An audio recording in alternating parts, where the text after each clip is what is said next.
Cool. John, well, nice to meet you. Nice to meet you. So you worked for Marvel for a long time. How did Kick-Ass come about?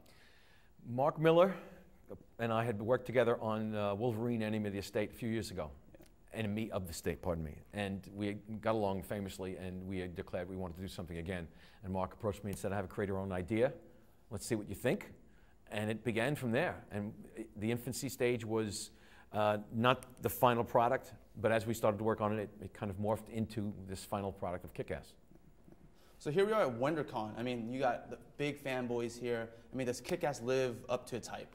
I mean, absolutely. The film, you mean? Yeah, the film. Absolutely. Yeah. Absolutely. And it's not so much different, it's better. Yeah. And yet the comic book is better in other ways. Comic book is immediate. It's even bloodier than the film.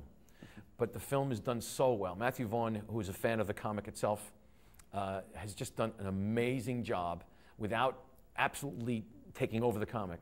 He's paralleled it and done a beautiful job of it. And Jane and he wrote a fantastic story. And it's as close as you can get without taking too much. Now there's, you know, there's other comics, there's other issues of Kick-Ass. I mean, do you see yourself making, I mean, there's a lot of hype going around this movie, Hit Girl, you got, you know, obviously Kick-Ass. Right. I mean, do you see yourself making, you and Mark making more Kick-Ass sequels? Absolutely. As a matter of fact, we're going to begin the second story arc in a very short amount of time, possibly within the next month. Yeah. And hopefully we'll get all 8 issues done before the end of the summer, and we'll be working on the third. Mark's got planned for 3 arcs. And we've got some story percolating right now for the second, and we're going to see what comes out. Can't say too much. I can't say too much right now. Exactly. Don't want to give it away.